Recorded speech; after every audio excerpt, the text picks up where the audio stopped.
अखिलेश यादव इस वक्त एक प्रेस कॉन्फ्रेंस कर रहे हैं, आइए आपको सीधे लेकर चलते हैं। करके उन परिवारों को भी जोड़ने का काम किया। जिस समय मैं बुंदेलखंड में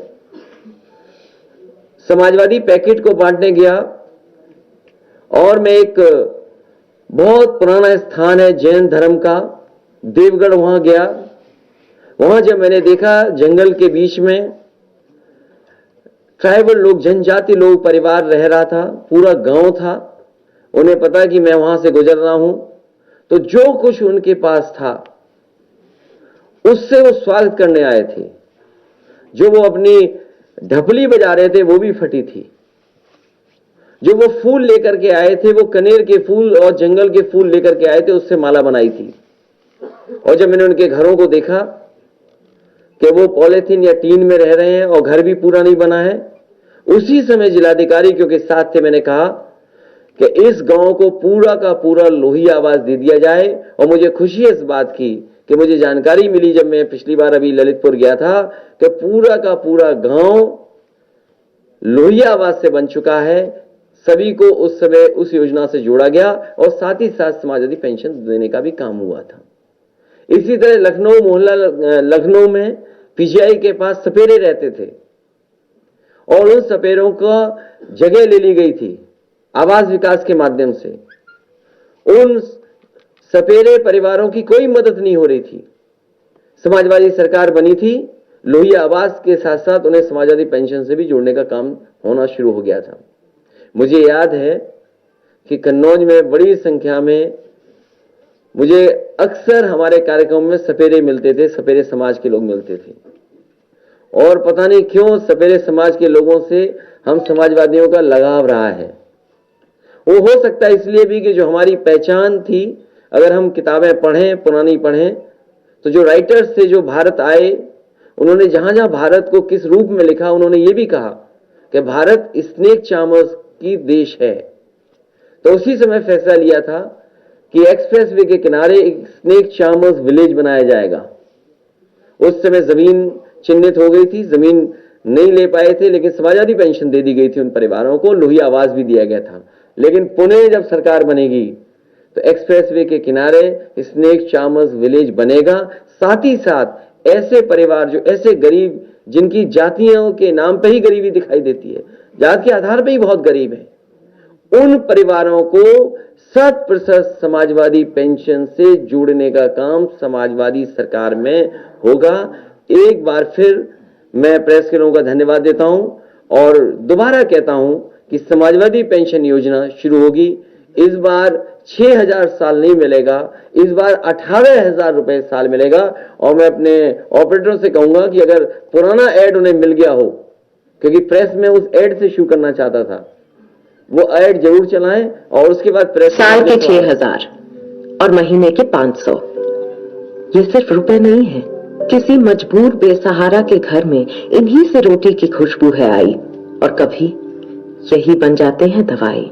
समाजवादी पेंशन योजना में 500 रुपए की मासिक धनराशि के साथ परिवार सदस्यों और खासकर बच्चों और विकलांग सदस्यों को शिक्षा और स्वास्थ्य संबंधी लाभ दिए जाते हैं। समाजवादी तस्वीरें आप देख रहे हैं और ये वही एडवर्टीजमेंट जिसका जिक्र अखिलेश यादव करते नजर आए। और अखिलेश यादव ने अपनी प्रेस कॉन्फ्रेंस में बड़ा ऐलान किया है। उन्होंने कहा कि समाजवादी पार्टी की अगर सरकार आई तो समाजवादी पेंशन योजना की शुरुआत की जाएगी, जिसमें सालाना 6,000 नहीं बल्कि 18,000 रुपए दिए जाएंगे। दोबारा इस योजना को शुरू करेंगे अगर समाजवादी पार्टी की सरकार बनती है। इस योजना का नाम समाजवादी पेंशन योजना रखा गया है, जिसके तहत अब 18,000 रुपए सालाना गरीब परिवार को दिए जाएंगे। तो अखिलेश यादव ने अपनी इस प्रेस कॉन्फ्रेंस में बड़ा ऐलान किया है, चुनावी ऐलान ये बड़ा, और उन्होंने ये ऐलान करके ये कहा कि एक बार फिर से दोबारा शुरू करेंगे समाजवादी पेंशन योजना, जिसके तहत सालाना अब 6,000 नहीं बल्कि 18,000 रुपए गरीब परिवार को दिए जाएंगे। तो चुनावों के बीच ये एक और बड़ा दाव अखिलेश यादव ने चला है। ज्यादा था कि सबसे ज्यादा अकाउंट अगर किसी ने उत्तर प्रदेश में खुलवाए थे तो समाजवादी सरकार ने। साथ ही साथ सबसे ज्यादा ब्रांचेस बैंकों की अगर किसी ने खुलवाई थी तो समाजवादी सरकार में। और सबसे पहले सबसे ज्यादा डीबीटी सिस्टम से अकाउंट में सीधा पैसा पहुंचाने का काम भी समाजवादी सरकार में हुआ है, लेकिन झूठों से कैसे मुकाबला करें, ये सबसे बड़ा सवाल है। अखिलेश जी, आप जो आजमगढ़ से इलेक्शन लड़ने का आपने पहली बार जो निर्णय लिया है, तो वो बताइएगा कि मैं आजमगढ़ की जनता से अनुमति लेकर के ही चुनाव लड़ूंगा, अगर चुनाव लड़ता हूं तो। नहीं, आजमगढ़ की जनता से अनुमति इसलिए लेनी पड़ेगी, वहां के लोगों ने मुझे जिताया है। और अखिलेश जी, दूसरा अहम सवाल है, अपर्णा यादव बीजेपी में शामिल हो गई हैं आपके परिवार की, और बाकायदा प्रेस कॉन्फ्रेंस में नाम लिया केशव मौर्य ने, नेताजी का नाम लिया बाकायदा, तो ये आपके परिवार में शेरमारी की जो बात, उस पर क्या कहना है आपका? सबसे पहले तो मैं बधाई दूंगा और शुभकामनाएं, और साथ ही साथ हमें खुशी इस बात की है कि समाजवादी विचारधारा का विस्तार हो रहा है। समाजवादी विचारधारा का विस्तार जो हो रहा है, मुझे उम्मीद है कि हमारी विचारधारा वहां भी पहुंच करके और संविधान और लोकतंत्र को बचाने का काम होगा। आपको लगता है नेताजी का आशीर्वाद होगा इस कदम के पीछे? नेताजी ने बहुत कोशिश की समझाने की, नेताजी ने बहुत कोशिश की समझाने की। इससे जुड़ा आखिरी सवाल, क्या टिकट आपने इसलिए ऐसा कदम उन्होंने उठाया? टिकट अभी पूरे नहीं बटे हैं, और टिकट किसको मिलना है किसको नहीं मिलेगा, ये क्षेत्र और जनता पर निर्भर करता है, और हमारी इंटरनल सर्वे रिपोर्ट पे भी निर्भर करता है। लक्ष्मीकांत वाजपेयी बयान दे रहे हैं कि शिवपाल चाचा भी उनके टच में है, और वो भी बता दें कि वो भी किसी के टच में है। ये देखिए, मैंने अगर रोका ना होता, अभी परसों ही मैंने रोका, क्योंकि हम देखिए, एक बात तो साफ है, एक बात तो साफ है कि समाजवादी पार्टी ने जिनको लिया है और जिनको साथ लेकर के आए हैं, उनका जनाधार है और व्यापक जनाधार है, जिन लोगों को समाजवादी पार्टी में जोड़ा है। और आज जरूरत के हिसाब से और जिन राजनीतिक परिस्थितियों में आज चुनाव आगे बढ़ रहा है, उसमें समाजवादी पार्टी का कोई मुकाबला नहीं कर सकता। उत्तर प्रदेश की जनता बदलाव चाहती है, परिवर्तन चाहती है। उत्तर प्रदेश की जनता भारतीय जनता पार्टी को हटाना चाहती है। उस विकल्प में समाजवादी पार्टी के साथ इतने बड़े पैमाने पर जनता खड़ी है, और जनता का साथ देने के लिए समाजवादी लोग खड़े हैं। तो ये आपको याद होगा, 2 दिन पहले जब मैंने प्रेस कॉन्फ्रेंस की थी, वो इसीलिए की थी कि उस दिन कहा कि अब भारतीय जनता पार्टी को हम नहीं तोड़ेंगे, जो आना चाहेंगे उन्हें नहीं लेंगे। इसलिए जो टच वाली बात है ना, अगर कुछ इधर टच में है तो हमारे भी उधर टच में है। मौर्य ने साफ तौर पे कहा कि अखिलेश यादव हर मुद्दे पर असफल रहे हैं, चाहे परिवार का हो, चाहे मुख्यमंत्री जब हो रहे हो, या विकास का। उनका एक प्रिय काम था जानवर की स्वस्थ रखना। एक जमाने में उनका बहुत प्रिय काम था ये। पूरे उत्तर प्रदेश के जानवर आज भूखे हैं, खासकर गाय मां। आप में से पत्रकार साथी किसी गांव चले जाइए, आप गाय मां भूखी हैं, और जो गाय मां को भूखा रखता है उसे पाप पड़ेगा। इस बार भारतीय जनता पार्टी पे गाय मां का पाप पड़ने जा रहा है। अखिलेश जी, गोरखपुर में कोई बड़ा नाम है, वो कब पार्टी में शामिल होगा? अभी टच वाली बात चल रही है। कौन किसके टच में है? इमरान मसूद आपके टच में थे, अब वो कह रहे हैं कुत्ता बना। ये बात अच्छी बात नहीं है जो आप कह रहे हो।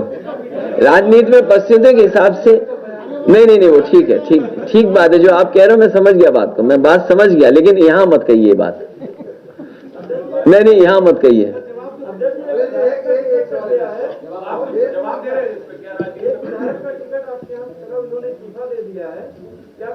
कौन विधायक?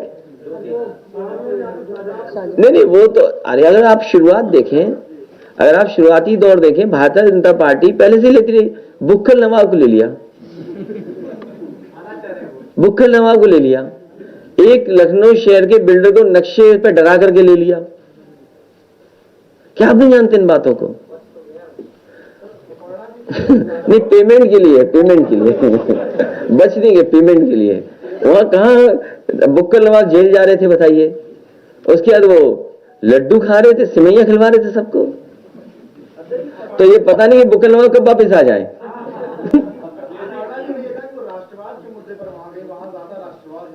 देखिए, मैं समाजवादी पार्टी में, और आपको जानकर के खुशी होगी और आप इस बात को जानते हैं, मैं खुद मिलिट्री स्कूल में पढ़ा हूं, धौलपुर मिलिट्री स्कूल। और कभी कंफ्यूज मत होना मिलिट्री स्कूल और सैनिक स्कूल में।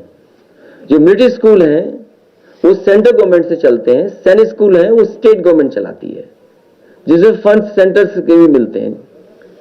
मिलिट्री स्कूल में बचपन से लेकर के मैंने 7 साल गुजारे हैं।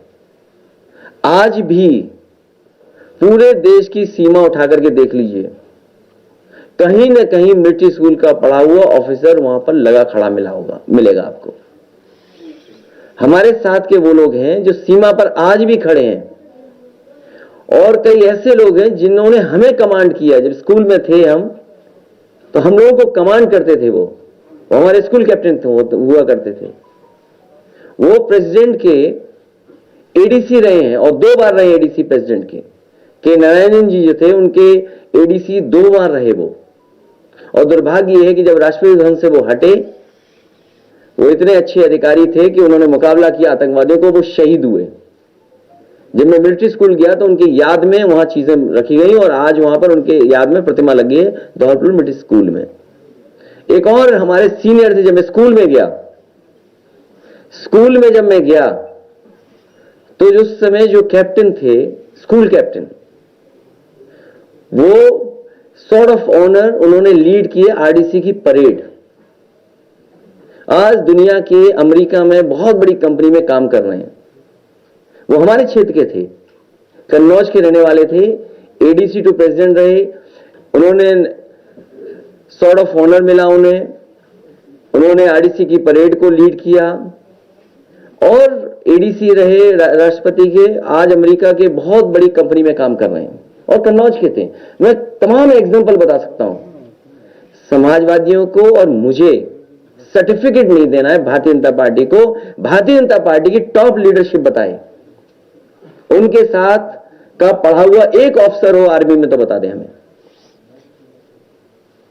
भारतीय जनता पार्टी की टॉप लीडरशिप में, फिर मैं दोहराता हूं, एक भी उनका क्लासमेट अगर आर्मी में रहा हो तो बता दे हमें, ऑफिसर रहा हो तो बता दो। अब मैं आप पे छोड़ता हूं कि आप तय करो कि राष्ट्रवाद का रूप क्या हो।